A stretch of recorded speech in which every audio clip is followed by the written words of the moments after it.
Evil, a real problem for evangelicals. Evil, a real problem for evangelicals. Blake T. Ostler, in his contribution to the New Mormon Challenge, entitled, Can the Real Problem of Evil Be Solved? Karl Mosser argues that far from resolving the problem of evil, the Mormon view of God exacerbates the problem. The reasons for this conclusion are twofold. 1. The Mormon view does not resolve the problem of evil. And, 2. The Mormon God cannot simply eliminate evil at will, and therefore evil remains a problem even for God. The real problem of evil, according to Mosser, is not the compatibility of God's goodness, power, and the existence of evil, but the fact that there is evil at all. 1.1 Is there a problem of evil? Mosser maintains that there really isn't a problem of evil at all. First, he maintains that Alvin Plantinga has resolved the logical problem of evil. The logical problem of evil arises from the inconsistency between the notions that 1. God is a perfectly good being who would create a world without any genuine evil if he could. 2. God is an all-powerful being who can create a world without genuine evil. And yet, 3. Genuine evils exists. For this problem to arise, the notion of genuine evil must be grasped. A genuine evil is an act or event that the world would be better, all things considered, had it not occurred. It is an evil that is not justified because it is a necessary condition to obtain a greater good.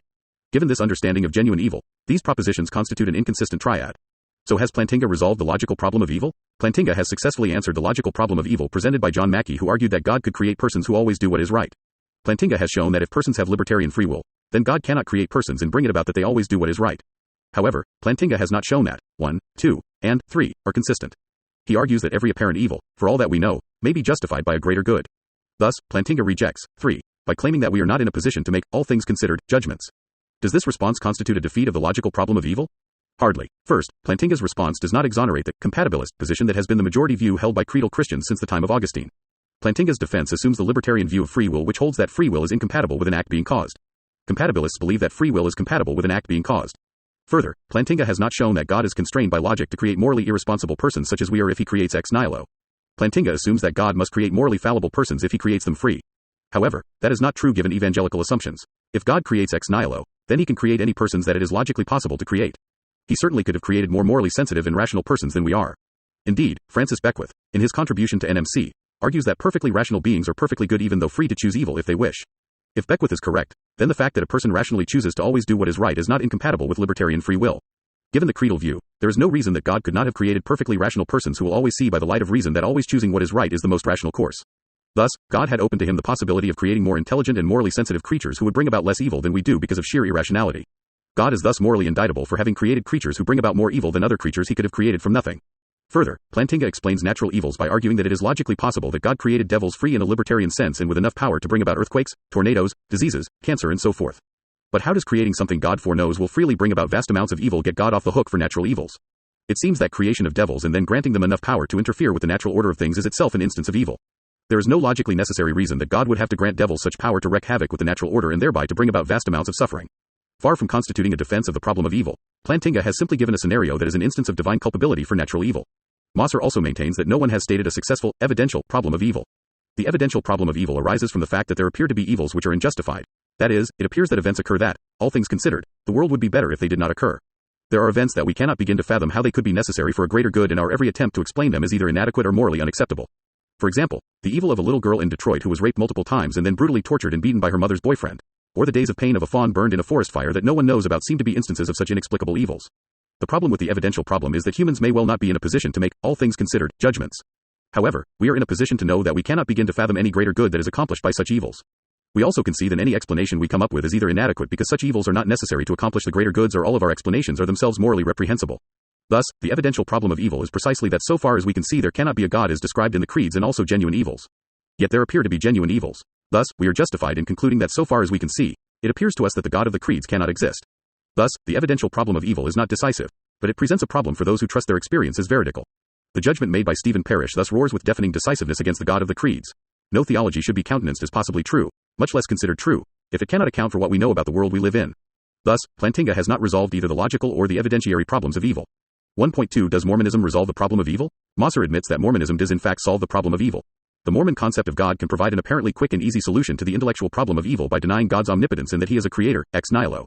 However, Mosser argues, correctly in my view, that limiting God's power buys a solution to the problem of evil at too high a price if the sole explanation for evil is that God does not have enough power to prevent the evils that actually occur. For example, God could certainly see what Hitler was up to and eliminate him even without omnipotence. God certainly had the power to prevent such evils because on the Mormon view he had at least the power of a human, and a human standing near Hitler could have killed him. Mosser argues that if Latter-day Saints argue that God must have had his reasons for not preventing evils which mere humans have the power to eliminate, then, they are using the same strategy for answering the problem of evil long employed by classical theists, and it is difficult to see the advantage for Mormon finitism. However, Mosser has overlooked the fact that God need not employ such strategies if he is omnipotent.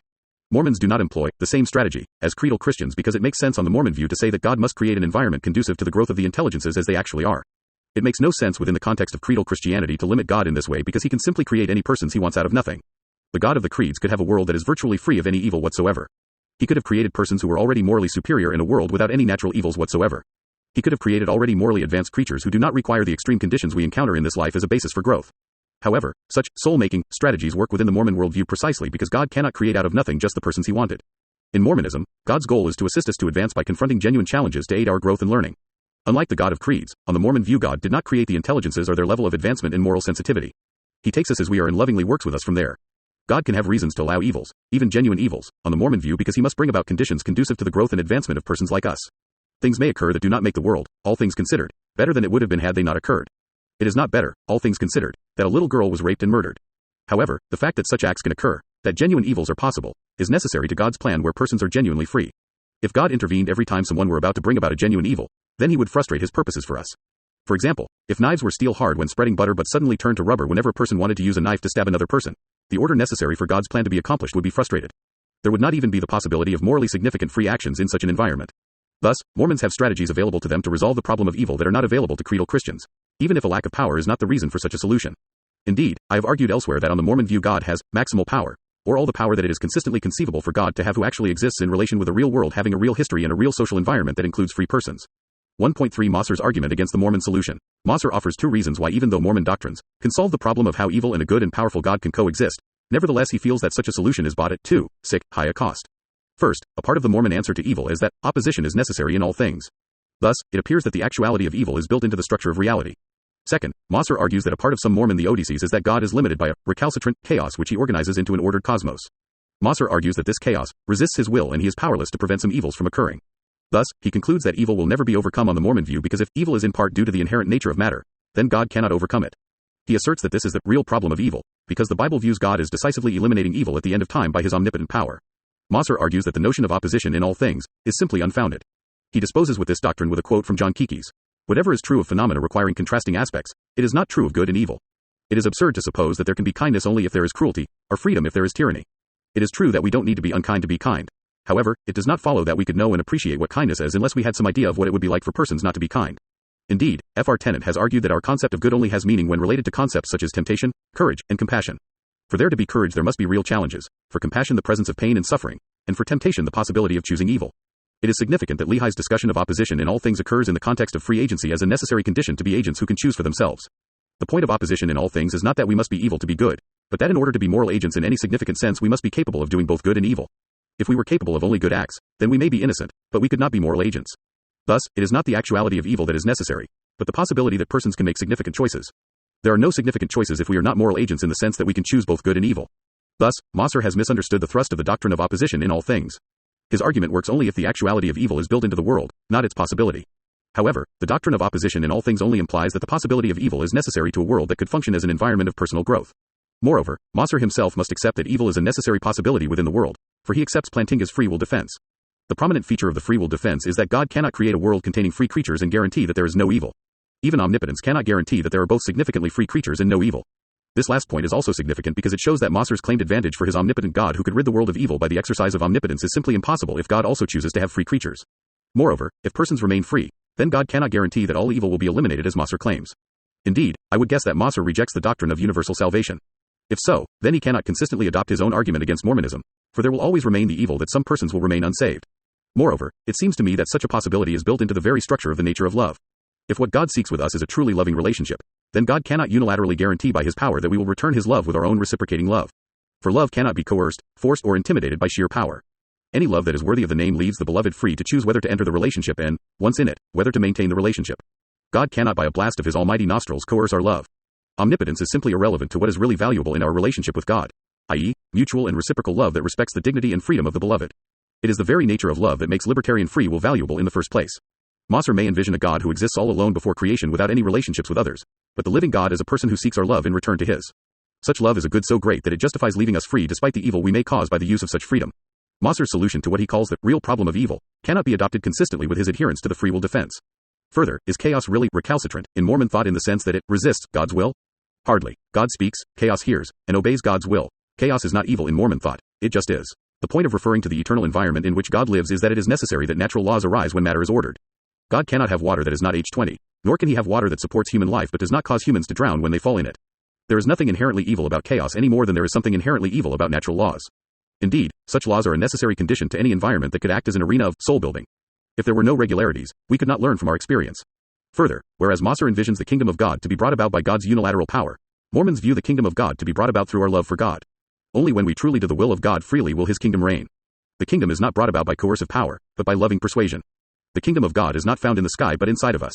If the kingdom is not drawn from our loving hearts and our willingness to do God's will on earth as it is done in heaven, then his kingdom cannot come. But what shall we say if Mosser were somehow correct that God could once and for all eliminate evil from the world by his omnipotence? It seems to me that God is indictable for not doing so right now if he can.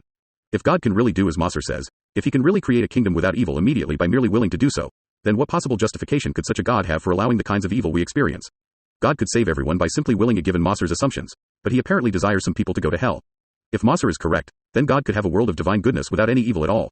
Whence then evil? Mosser gives us a God who leaves us in the midst of evil when there is no possible justification for doing so. Is this view of God really a serious contender for the title of the God of love? Should we worship sheer power in the place of the living God? Endnotes. Francis Beckwith, Carl Mosser and Paul Owens, eds. The New Mormon Challenge, Grand Rapids, Zondervan, 2001, 212-18. John L. Mackey, Evil and Omnipotence, Mind 64, April 1955, 54. Alvin Plantinga, The Nature of Necessity, Oxford, Clarendon Press, 1992 ed. 164-95. Alvin Plantinga, Warranted Christian Belief, New York, Oxford University Press, 2000, 464-484. And Epistemic Probability and Evil, and Daniel Howard Snyder The Evidential Argument from Evil, Bloomington, Indiana University Press, 1996, 69-96. The same point is made by William P. Alston, The Inductive Argument from Evil and the Human Cognitive Condition, in Snyder, 97-125. James Sennett, The Free Will Defense and Determinism, Faith and Philosophy 8-3, July 1991, 340-353.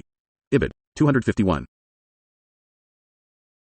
Ibid, 249-50.